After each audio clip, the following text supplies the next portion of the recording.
दोस्तों आज हम एक ऐसी ताकत की बात कर रहे हैं जिसे देखकर दुनिया के बड़े बड़े सुपर पावर देशों के पसीने छूट गए हैं। हम बात कर रहे हैं ब्रह्मपुत्र नदी की। ये कोई मामूली नदी नहीं है, ये एक चलता फिरता समंदर है जो हर साल असम में तबाही का वो मंजर लाता है जिसे देखकर रूह कांप जाए। लोग इसे असम का शोक कहते हैं क्योंकि ये नदी कब अपना रास्ता बदल ले और कब पूरे के पूरे गांव को अपने पेट में संभाले ये कोई नहीं बता सकता।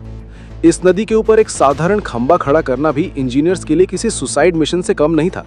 लेकिन दोस्तों असली खेल तो यहाँ शुरू होता है जहाँ दुनिया की सबसे बड़ी इंजीनियरिंग कंपनियां, चाहे वो अमेरिका की हो या स्वीडन की, इस नदी का नाम सुनकर पीछे हट गईं।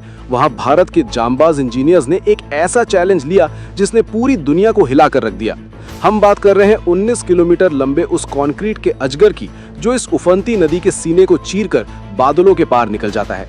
धुबरी फूलबाड़ी महासेतु ये सिर्फ एक कंस्ट्रक्शन प्रोजेक्ट नहीं है, ये चीन के चेहरे पर भारत का वो जोरदार तमाचा है जिसकी गूंज बीजिंग के सरकारी दफ्तरों में साफ सुनाई दे रही है। दोस्तों चीन हमेशा से इस गलतफहमी में रहा है कि वो इंफ्रास्ट्रक्चर का बेताज बादशाह है।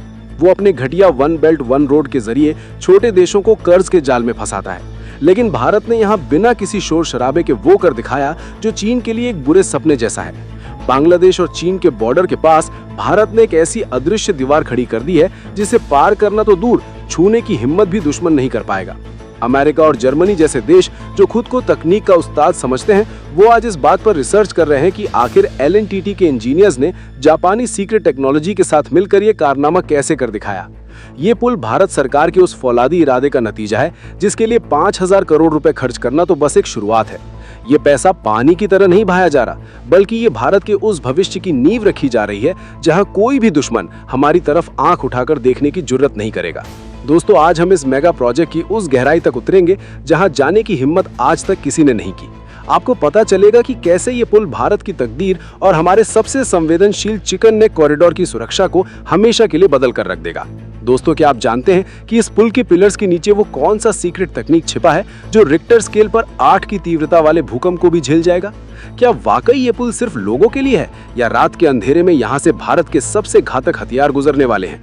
चीन आखिर इस पुल के बनने से इतना डरा हुआ क्यों है कि उसने अपनी सीमा पर हलचल तेज कर दी है? इन सभी सवालों के जवाब हम आगे देंगे, लेकिन उससे पहले भारत के उन जांबाज बेटों के लिए जिन्होंने मौत के साए में इस पुल को खड़ा किया है, वीडियो को लाइक कीजिए और कमेंट बॉक्स में जय हिंद जरूर लिखिए। दोस्तों अब बात करते हैं उस सीक्रेट की जो दुनिया के सामने अब तक नहीं आया। जब इस महासेतु का काम शुरू हुआ तो सबसे बड़ी चुनौती थी ब्रह्मपुत्र की अस्थिर जमीन। यहाँ की मिट्टी इतनी कमजोर है कि अगर आप भारी मशीनें रखें तो वो जमीन में धंस जाएं। यहाँ साधारण पिलर्स काम नहीं कर सकते थे।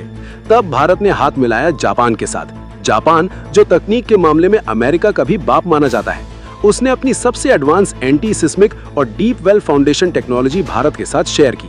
दोस्तों चीन अक्सर अपने पुलों की नुमाइश करता है, लेकिन सच्चाई ये है कि चीन के बनाए पुल ताश के पत्तों की तरह गिर जाते हैं। उनके पास सिर्फ दिखावा है, मजबूती नहीं।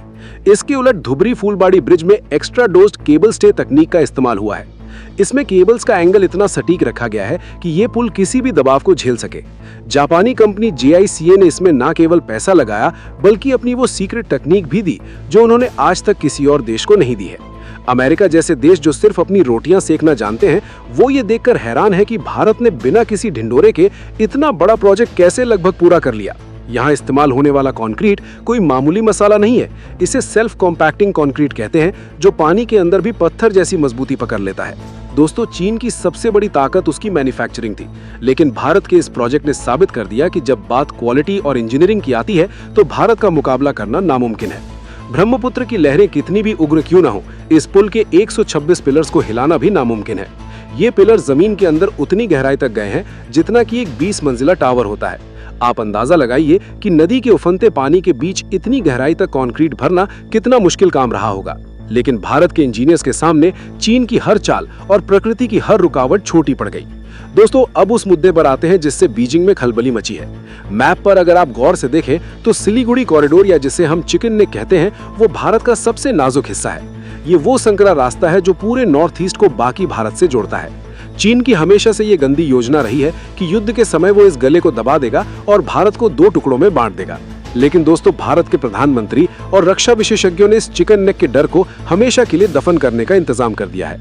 ये धुबरी फूलबाड़ी ब्रिज भारत के लिए एक बैकअप नहीं बल्कि एक ब्रह्मास्त्र है।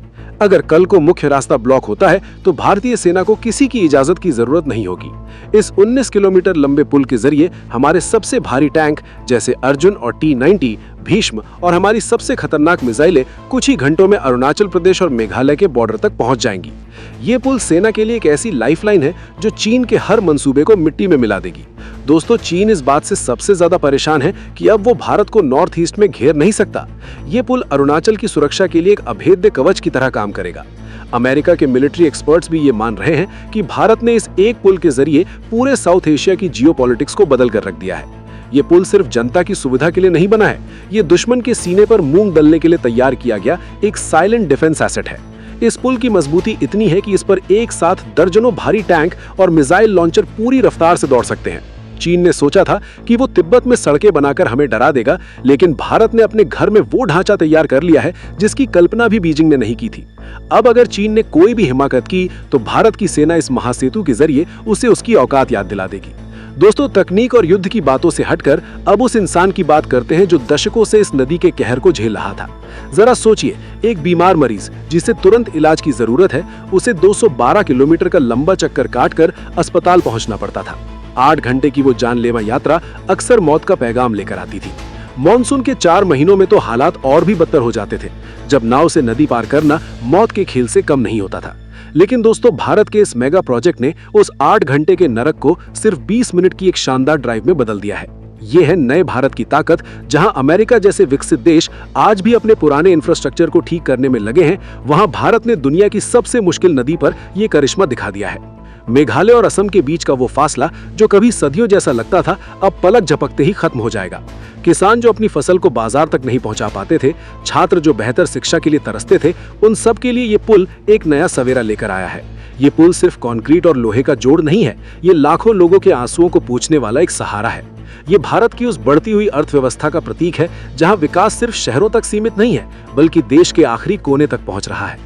जापान ने इस प्रोजेक्ट में जो निवेश किया है, वो सिर्फ मुनाफे के लिए नहीं है। जापान को पता है कि भारत ही वो ताकत है जो चीन की तानाशाही को रोक सकती है। ये पुल भारत के नॉर्थ ईस्ट के लिए विकास के द्वार खोल देगा।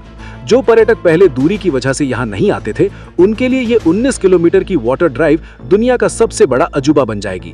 दोस्तों, क्या आपने कभी सोचा है कि जापान जैसा छोटा देश भारत के नॉर्थ ईस्ट में इतना पैसा क्यों लगा रहा है? इसे कहते हैं इंडो पैसिफिक रणनीति। जापान चाहता है कि भारत की पहुंच म्यांमार, थाईलैंड और वियतनाम तक इतनी मजबूत हो जाए कि चीन का one belt one road project पूरी तरह फेल हो जाए। ये धुबरी फूलबाड़ी ब्रिज उसी ग्लोबल पॉलिटिक्स का एक सबसे अहम हिस्सा है। चीन ने सोचा था कि वो तिब्बत के रास्तों को ब्लॉक करके भारत को अलग थलग कर देगा, लेकिन भारत ने जापान के साथ मिलकर एक ऐसा कॉरिडोर बना दिया है जो सीधे दक्षिण पूर्व एशिया को जोड़ता है। ये ब्रिज सिर्फ 2 राज्यों को नहीं जोड़ रहा, ये भारत की ताकत को दुनिया के मंच पर स्थापित कर रहा है। अमेरिका, जो हमेशा खुद को दुनिया का चौधरी समझता है, वो आज इस बात को देखकर चुप है। उन्हें पता है कि 2026 का भारत अब किसी के दबाव में नहीं आने वाला। LNTT के इंजीनियर्स ने यहाँ जिन परिस्थितियों में काम किया है, उसकी मिसाल पूरी दुनिया में नहीं मिलेगी। 40 डिग्री की गर्मी, भयंकर बारिश और नदी का बढ़ता जल स्तर, इन सब के बीच 24 घंटे काम करना किसी तपस्या से कम नहीं था।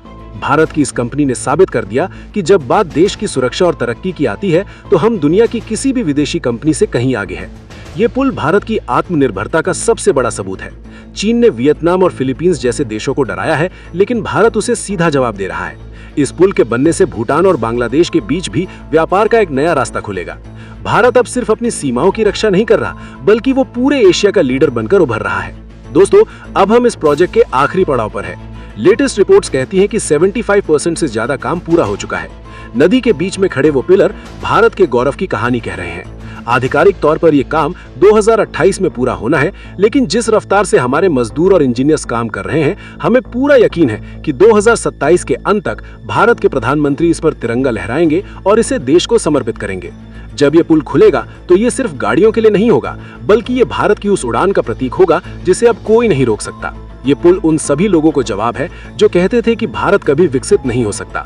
ये जवाब है उन देशों को जो भारत को नीचा दिखाने की कोशिश करते थे।